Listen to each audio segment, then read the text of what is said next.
before you start playing Taiko, you need to sort out two things. The first is your stick grip, your bachi grip, and the second is your ready position, how you're going to be standing when you play the drum. And it's important to get the ready position right for two reasons. One is so that you can hit the drum properly and get a good sound from it. And two, so that you're standing in a way that doesn't hurt you and will enable you to play safely and strongly for as long as you like. So people's ready positions will be different. It's not about just getting into exactly the same and some kind of fixed position. It's what works for you. Tall people will have to get their feet further apart to get low to the drum. If you're not so tall, your feet will be together to get to the right height. And people are all kinds of different shapes and sizes, so this isn't about looking the same, it's about doing what's right for you. So what are the things that make it right?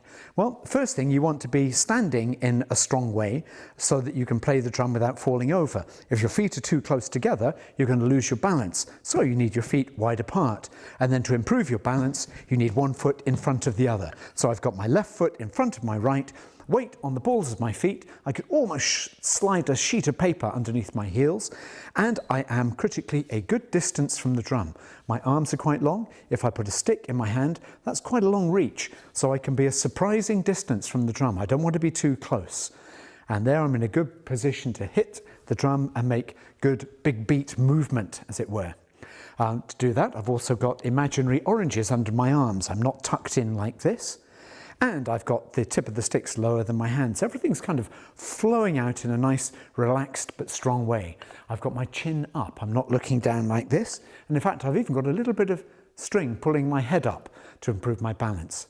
My hips, I've got one foot behind the other, so there's a temptation to stand like this, in which case my direction would be over there, and I want it to be towards the drum. So I make sure my hips and up to my shoulders, there's a kind of rectangle that's facing the drum. And then my intention going forwards, directed towards the drum, I'm going to be able to play in a really good, strong way. A couple of other things. One is making sure that you are not sticking your bottom out. And here we think about monkey bottom. That's what I was told and I've never forgotten, so I recommend it to you. Imagine you are a monkey. You'll have a tail swinging down behind you. So look down between your knees. Grab your tail with your right hand and pull it forward. And that will be a good way to make sure you've got your backside tucked and your back nice and straight. You don't want to be playing like this, because if you do, you will walk out of the Taiko session like this, and that's really not good for your back. A couple of other things. If you're too near the drum, you will be playing like this. We have a shorthand for it, which is T-Rex Taiko, for obvious reasons. So if somebody is playing T-Rex Taiko, they need to move their arms out in front of them. But if they do this, they haven't done the right thing, because the next thing that will happen will be this. If somebody's playing T-Rex Taiko, they need to move back from the drum like that to create that stretch again.